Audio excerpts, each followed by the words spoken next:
De nuestro Dios. Vamos a abrir Hebreos, hermanos, capítulo 5. Como ustedes se han dado cuenta a través del estudio, como la epístola exalta a nuestro Señor Jesucristo por sobre todo, y ese debe de ser también nuestro sentir, no solamente en nuestras vidas personales, pero también como iglesia, siempre exaltar a Jesucristo en todo lo que hacemos. Sin embargo, en medio de su proclamación acerca de nuestro Señor y Salvador, Él también hace exhortaciones.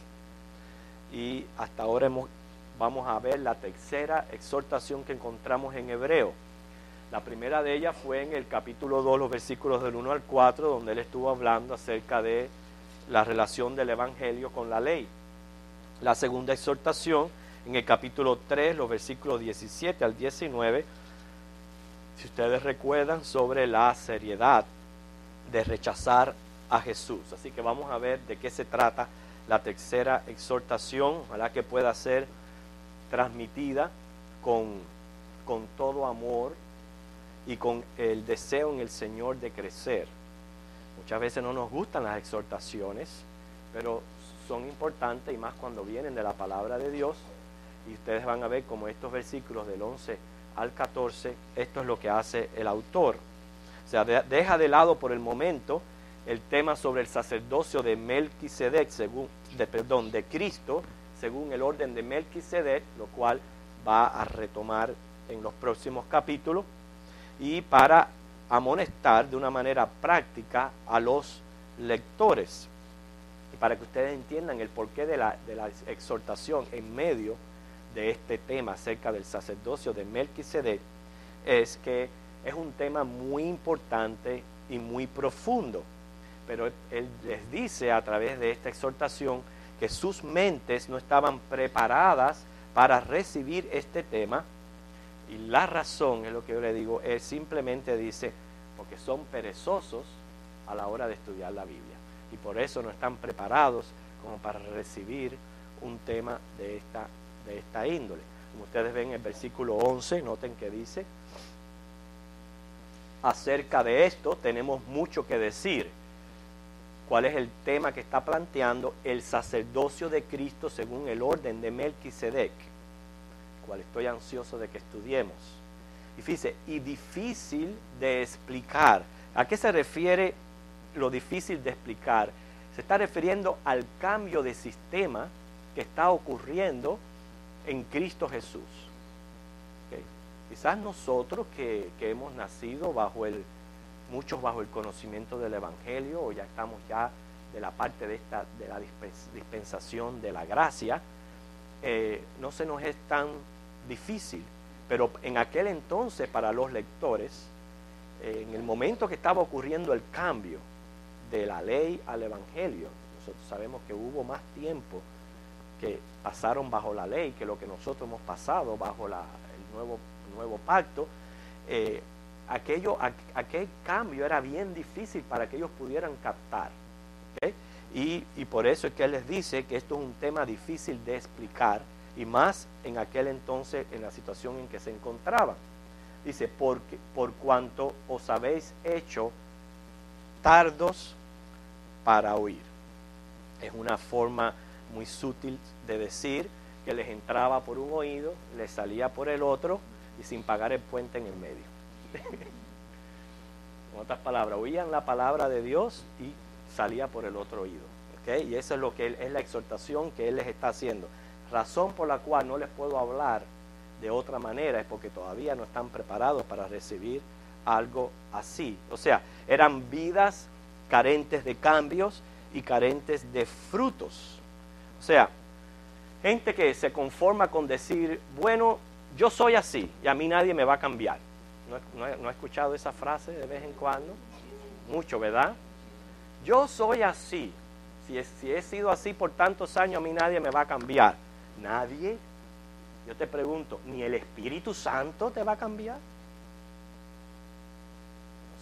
Si eres creyente, el Espíritu Santo te va a cambiar, pero te va a costar bastante. Te va a costar mucho. ¿Ok? Pero es lo que, hermanos, cuando nosotros nos enfrentamos a la palabra de Dios, la palabra de Dios es para que provoque cambios en nuestras vidas. Y recuerde bien, hasta que la palabra de Dios no es aplicada, no es aprendida. Y necesita entonces repetición y repetición. De nada nos vale estar delante escuchando y escuchando y escuchando y que sigamos siendo oídos sordos. Hasta que la palabra no logre un cambio y yo la aplique a mi vida, todavía no he aprendido. Por lo tanto, necesitamos mucho más. Noten cómo dice el versículo 12. Dice, porque debiendo ser ya maestros, después de tanto tiempo, tenéis necesidad de que se os vuelva a enseñar cuáles son los primeros rudimentos de las palabras de Dios, y habéis llegado a ser tales que tenéis necesidad de leche y no de alimento sólido.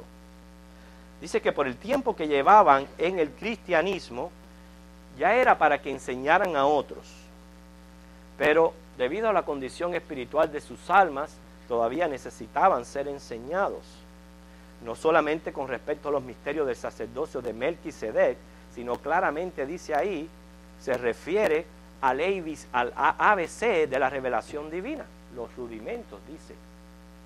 Tenéis necesidad de los rudimentos, o sea, el ABC del cristianismo.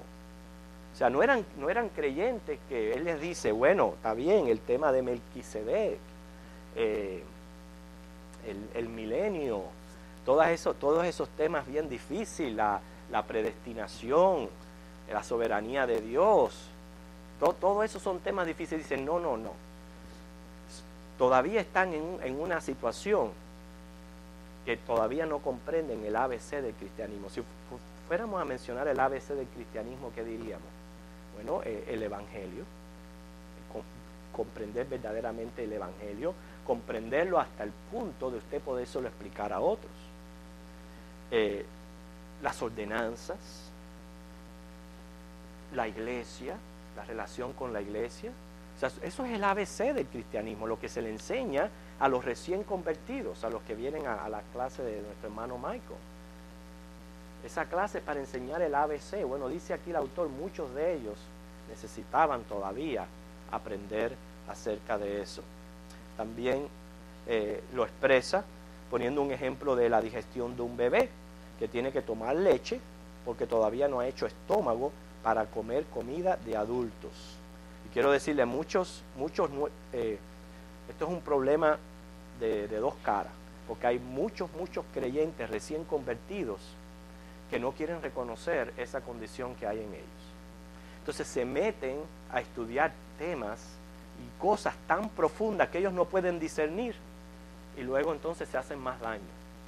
No se dan cuenta que todavía no están preparados para discernir temas de esa magnitud. ¿Por qué? Son bebés, ¿okay? Y necesitan leche. Pablo también expresa lo mismo en 1 Corintios 3, para referencia del 1 al 3. Quiere decir que según el comportamiento mostraban que todavía estaban en lo elemental, estaban en escuela elemental. Yo no los considero así a ustedes, mis hermanos. ¿Okay? Yo no sé todavía en qué escuela agruparlos, si en la del medio o en high school, en college, pero yo creo que muchos de ustedes ya han pasado la escuela elemental dentro del cristianismo. Pero hermanos, hay que entender que hay una sabiduría superior que es impartida a aquellos que han obtenido madurez espiritual, como dice 1 Corintios 2:7, la cual Dios predestinó antes de los siglos para nuestra gloria. Nosotros sabemos que lo que tenemos delante para aprender es grande, es demasiado. Hermanos, ahora mismo estamos considerando un gran hombre de Dios, con un alto nivel académico. Se dice, y el pastor, déjeme decirle, lo hace de una manera muy humilde, pero posiblemente él sea el mejor historiador bautista del mundo que estamos considerando. Y podemos preguntarle, ¿ya llegó él a conocer todos los misterios, a toda la sabiduría de Dios? No, ninguno. Ningún ser humano puede alcanzar eso. Lo que me está diciendo a mí es que lo que yo tengo por delante es una carrera grande, una carrera continua, del cual no puedo abandonar, porque en el momento que la abandono, ahí me estanco y para el crecimiento. Y por eso es que muchos hacen así y tienen ya necesidad de, en vez de comerse un buen puré de malanga y luego un buen bistec, pues hay que seguirle dando el pomito, hay que seguirle cambiando los diapers o los pampers, cambiándole los pampers, dándole la lechita para que puedan continuar. Cuando dice la palabra de Dios, ya es para que estén enseñando, no es para que sigan, y perdónenme la frase, en esa bobería. No más o menos los versículos de 13 al 14 dice: y todo aquel que participa de la leche es inexperto en la palabra de justicia porque es niño, pero el alimento sólido es para los que han alcanzado madurez, para los que por el uso tienen los sentidos ejercitados en el discernimiento del bien y del mal. Bueno, claramente, ¿a qué se debe esta inmadurez? Por lo que el autor interrumpe su explicación acerca del sacerdocio de Cristo. Se debe a la falta de inclinación a perseverar en el camino cristiano. Yo siempre les he hecho énfasis a ustedes en la importancia de lo que es el estudio sistemático de la Biblia. Es como se aprende, mi hermano.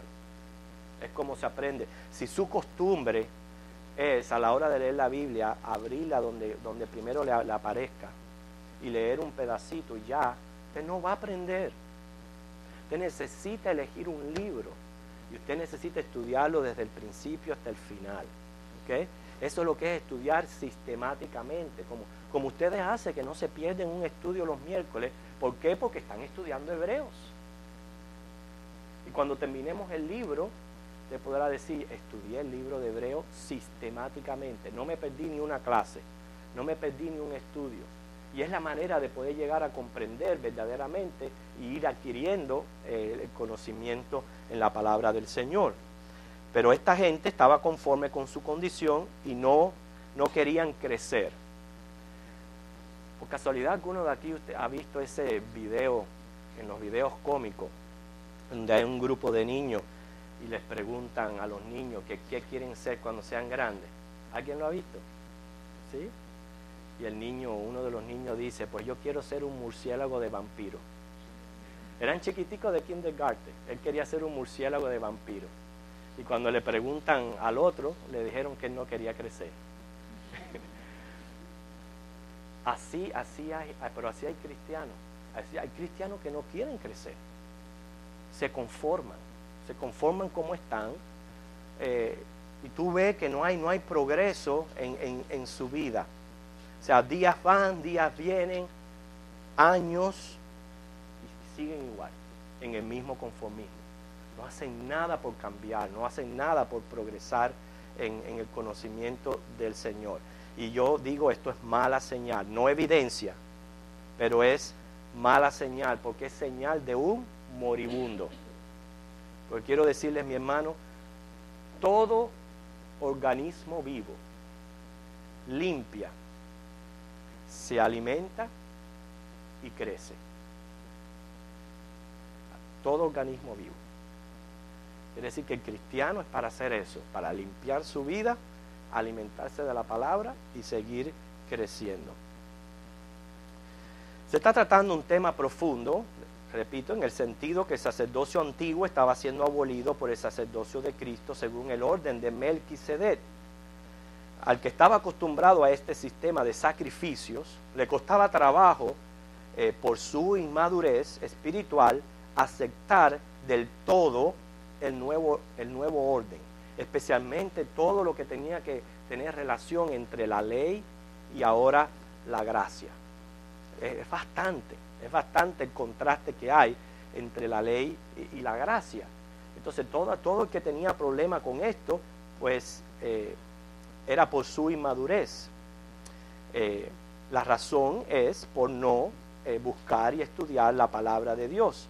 Hay cristianos que les cuesta trabajo aceptar cambios nuevos, o sea que no aceptan absolutamente nada. Son, por ejemplo, personas llegan a a una iglesia y dice, pues yo quisiera que en esta iglesia se haga lo que se hacía en mi iglesia. No aceptan cambios. No aceptan cambios. Y bueno, y si trajeran una sugerencia buena y dirían, bueno, nosotros podemos adaptarla a nuestra iglesia y aprender de otras congregaciones. Pero hermanos, que por su inmadurez precisamente, entonces se vuelven antagónicos. O sea, se vuelven en contra de esa iglesia porque no hacen lo que hacía la otra iglesia. Quiere decir que no hay cambios. O sea, no hay progreso en su vida y por eso están requiriendo los primeros rudimentos. Cuando un hermano recomienda un libro de la Biblia a un recién convertido, ¿qué libro ustedes les recomiendan? El libro de Juan. ¿Por qué le recomendamos el libro de Juan a una persona que es recién convertida? Porque fue un libro escrito para gentiles, especialmente teniendo los gentiles en la mente. Es el libro donde mejor comprendemos las verdades del Evangelio, donde es muy fácil comprenderla. Y cuando una persona comienza en el camino del cristiano, ese es el libro que se le recomienda que lee sobre todas las cosas. Usted no le dice a un recién convertido que lee el Apocalipsis, ¿verdad? Del cual yo pienso, yo no sé por qué le tienen miedo a Apocalipsis, porque es un libro bíblico y es un libro para ser estudiado y para estudiarse. Pero, ¿por qué? ¿Por qué no se recomienda Apocalipsis a un recién convertido? Por su inmadurez. ¿Okay? Es como coger un niño de kindergarten y sentarlo junto a Dayamí en la escuela de college, en su clase de universidad. Todo tiene su tiempo, todo tiene su orden. Y nosotros estamos conscientes de que hay personas que se les necesita dejar que crezcan. Pero hermano, lo que está diciendo aquí es, no dejes de crecer, no te conformes. Mire, hay hermanos recién convertidos que avanzan mucho más rápido en su crecimiento espiritual que otros que llevan años en el Evangelio. Porque todo es la búsqueda que tú hagas y el interés que tú prestes a lo que es la palabra del Señor. ¿Okay? Repito, hasta que las verdades bíblicas no se llevan a la práctica, no se han aprendido y por eso necesitan ser repetidas.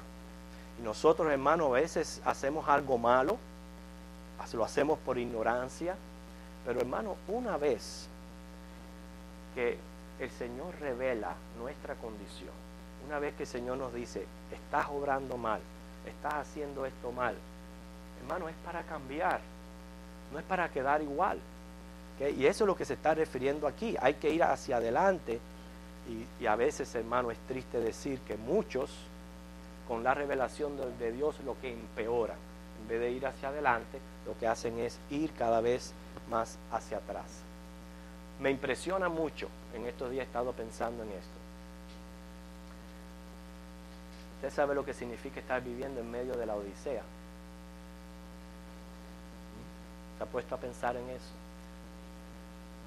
¿Se ha puesto a pensar de que nosotros estamos viviendo ese tiempo?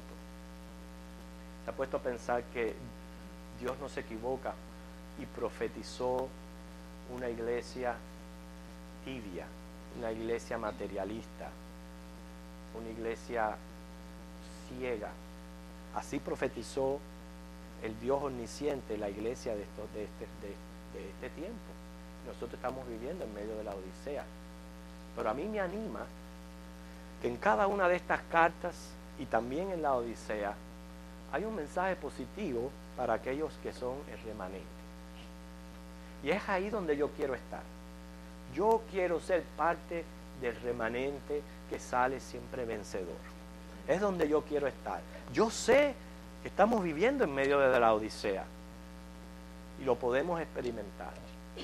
Pero yo quiero ser parte de ese remanente. Y la manera de ser parte de ese remanente, hermano, es creciendo y madurando en el conocimiento del Señor. ¿Alguna vez se ha preguntado qué se considera por un cristiano maduro? Que ya hemos hablado que la inmadurez viene de la infancia o la niñez espiritual dentro de los hermanos. Y inmadurez, niños y bebés, estamos hablando de recién convertidos. Muchos de ellos quizás pueden tener un alto nivel académico, pero en el ámbito espiritual, en el estudio de teología, son bebés, son niños, ¿okay? Inmaduros, y están aprendiendo. Y cuando una persona es inmadura, va a tropezar muchas veces, va a tener muchas dudas, va a tener muchas dificultades. Y es por eso que la palabra del Señor exhorta a los más fuertes, a los maduros, a tenderles la mano, a no dejarles, ¿verdad? Imagínense la iglesia como un gran pueblo caminando así como por un desierto, ¿okay? Usted se imagina allá el desierto y una cantidad de gente. Y ahora mira atrás y vea los que se están quedando atrás. Hay gente que se está quedando allá atrás. Y se están quedando tan atrás que ya se están separando del grupo. ¿Okay? Entonces a eso es lo que hay que venir y tratar de animar, a que vuelvan a unirse y que sigamos todos hacia adelante. Eso es lo que hay que animar. ¿Por qué? Porque hay inmadurez. Lo que dice el autor, dice aquí, hermano, es si usted ya lleva tiempo en el conocimiento del Señor, si usted ya es para que esté enseñando, ¿okay? Piense en su condición, piense cómo usted ha crecido, qué usted ha aprendido. Yo siempre le digo a los alumnos en la escuela dominical, tienen que venir a la iglesia con esta expectativa. ¿Qué voy a aprender nuevo? El nombre de alguien, una frase, pero algo nuevo yo quiero aprender cada vez que vengamos a la iglesia. Si usted viene con esa mentalidad, mi hermano, usted va a ver cómo usted va a ir creciendo cada vez más y va a poder llegar a ser un cristiano de carácter maduro. Yo le voy a exponer más o menos características del cristiano maduro, y ahí usted se puede ver si usted está maduro, pintón, verde. Bueno, a lo mejor los hay ya que se han podrido.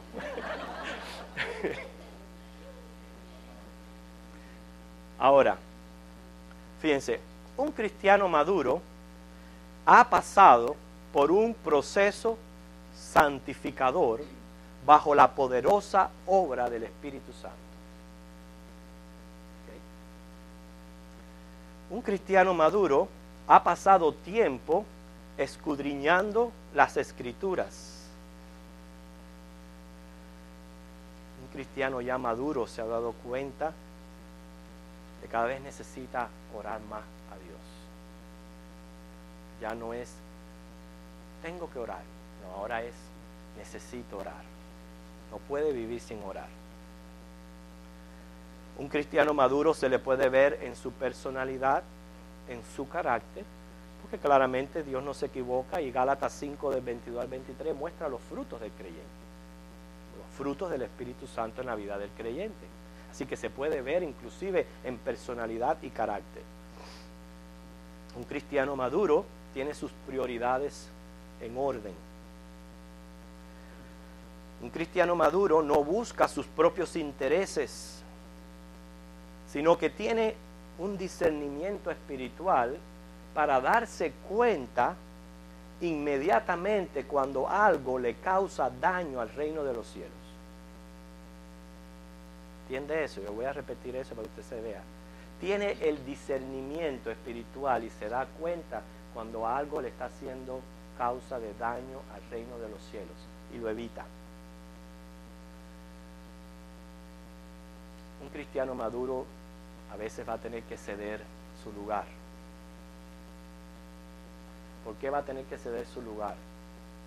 Cuando se da cuenta que viene alguien quizás más preparado, con una capacidad superior, que va a traer más beneficio, y entonces hace así y deja el lugar, porque no está pensando en él, está pensando en el beneficio del reino de los cielos. No se extrañe de eso, Bernabé lo hizo con Pablo. Bernabé lo hizo con Pablo. Hay muchas características más de un cristiano maduro, pero un cristiano maduro diezma y ofrenda. diezma y ofrenda. Características de un cristiano maduro. Hemos llegado hasta allí, es decir, tenemos mucho que crecer, mucho que crecer. La madurez cristiana implica tiempo, crecimiento en el conocimiento de la palabra de Dios, experiencia en el uso de la palabra, como dijo ya los versículos del 13 al 14, para discernir entre el bien y el mal. O sea que no se trata del tiempo que llevemos en el Evangelio, se trata de los frutos que estamos dando. Yo le voy a decir también ahora señales de inmadurez. La susceptibilidad es inmadurez, la impaciencia es inmadurez, los prejuicios, la altivez, la destemplanza, la inconstancia, la infidelidad, la falta de discernimiento, la falta de respeto al prójimo. Todo esto es señal de inmadurez espiritual. Quiere decir, hermanos, que hay que aprovechar bien el tiempo.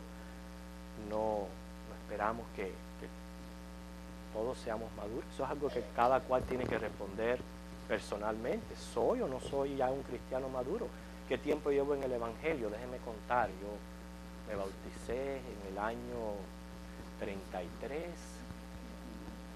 Quiere decir que ya llevo ya 74 años en el Evangelio. ¿Soy maduro ya?